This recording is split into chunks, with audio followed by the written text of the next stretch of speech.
Ya, mimi naitwa Morris Ngoya, ni chifu wa eneo la Boxero North Location.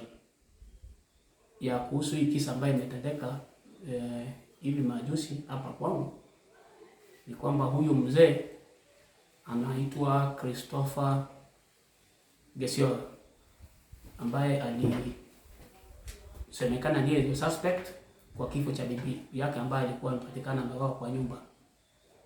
So mimi nilipokea simu kutoka kwa jirani soon after the incident.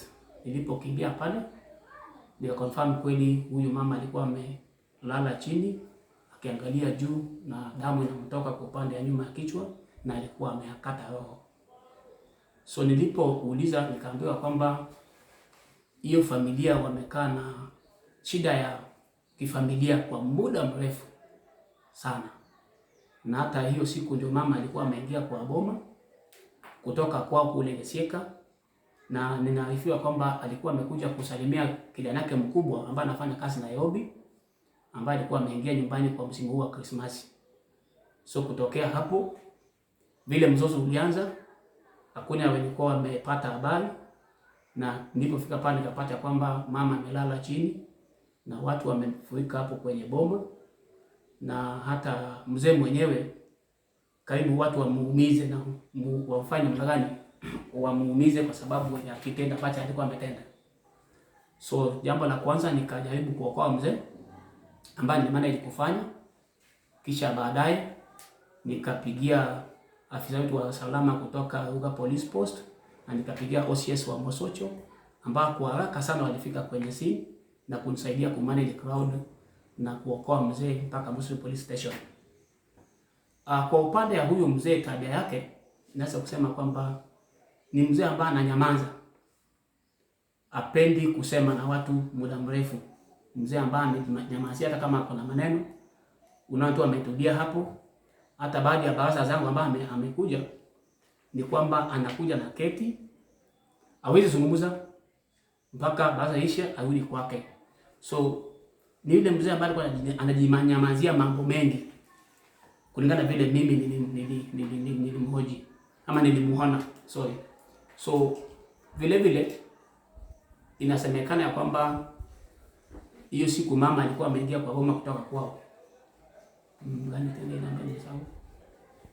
Kwa upande ya mambo ya unywaji wa pombe, naweza kusema kwamba sehemu hii yangu kuna pombe kidogo, na ambaye imekuwa ni changamoto kwa pande zote za nchi, na tumejaribu kupambana na hii mambo ya pombe kila wakati. Hata hivi majuzi tulikuwa hapa timu kubwa na kufanya kazi ambapo tulipata kuangamiza.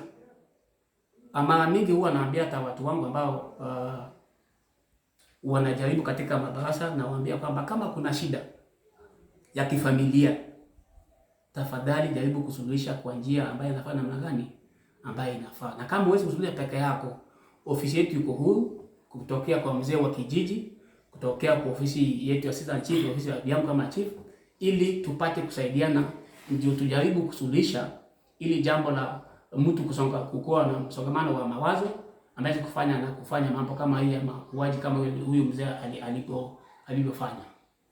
Na chief, labda nikuulize, ni jambo lipi linafanya hii mambo na pombe kuimaliza inakuwa changamoto ama inakuwa ni shida kumaliza? Hii pombe changamoto, vile tunapoweka strategies ya kuangamiza, wao pia wanafanya namna gani? Wanajaribu kubuni mbinu za kujificha zaidi na kuipata. Unaweza kupata hata wako sehemu hii na wanaifanyia sehemu nyingine ambayo huwezi kufanya namna gani. Ukisha gundua ya kwamba umegundua sehemu ambayo anafinya pombe yake, umemwangamiza siku moja mpaka umefanya kila kitu vile tunafanya, unapata kwamba next time ukirudi ameihamisha kutoka sehemu eneo hilo, pengine ameenda kuificha mbali, aswa kwa nyumba ya pengine mtu ambaye kwa ameapa kitambo na mambo kama haya. So wao pia unapowapiga wanabuni pia mbinu mwafaka ya kujificha na kufanya mambo yao hii maovu. Kwa mtazamo wako unaonelea kwamba pia wananchi hawawapati ile taarifa ambayo inafaa angalau wawasaidie kumaliza hii pombe na mambo na miandarati? Pia tumesikia kwa hiki kijiji chako kuko na hawa vijana wanacheza karate, sijui ni karate, hizo cards. Ni cards. Yeah. Katika mbinu ya ambia mbinu ya kuacha pombe tunaifanya, kwa sababu tunakuwa na baraza kila mwezi, na mambo tunazungumzia ni kwamba mambo ya illicit buna drugs na mambo ya kama saizi watoto wamefunga shule, lazima tunaona hata wazazi ya kwamba lazima unajua mtoto wako ako wapi kwa wakati gani, kwa sababu hii inapofanyika utapata kwamba pengine wamejificha mahali kwa nyumba fulani, wanacheza nini, wanacheza karata ama wanacheza hii ndio maana ni cards. So huwezi kupata habari unless unaona sasa zingine mimi niko mahali fulani na wao wamejificha kwa nyumba fulani. So tukipata habari tunakimbia pale. But tunaweza kupata kwamba before tupate habari mwananchi anaweza kupita ama mzazi apate mtoto wako pengine watu vijana wawili watatu wanacheza kitu kama hiyo, na wataka kutoa habari ya kwamba watu watupiga hata simu wafanya na kwamba kuna kitu fulani inaendelea mahali fulani. So hiyo pia inakuwa changamoto kwetu kudina mambo kama haya. Haya, uko na ushauri upi sasa kwa hawa wanakijiji, vijana, watu wote? Ushauri ambao niko nayo kwa wanakijiji na watu wote ni kwamba jambo la kwanza, tuanzie wazazi. Tuchukue majukumu yetu ya kujua tabia ya watoto wetu na wanakuwa wapi kwa saa gani. Ushauri ya pili kwamba wananchi lazima washirikiane na serikali kuangamiza haya maovu, kwa sababu kwa mfano mimi kama chifu tuseme niko upande ya chini ya hii location, siwezi kupata kujua ile kitu ya siri inafanyika mahali fulani au mzee wa kijiji pengine hajatambua, but unaweza kupata mwananchi mmoja ameona kitu kibaya kikitendeka, hataki kutoa habari, inakuwa changamoto kwetu. So ushauri kwangu ni kwamba wanapopata kile kibaya kinatendeka sehemu yoyote, watupashe habari ili tuchukue hatua ya kisheria, na ndio tutasaidia wananchi wetu kwa njia ambayo inafaa. Asante Bwana Chief. Karibu sana.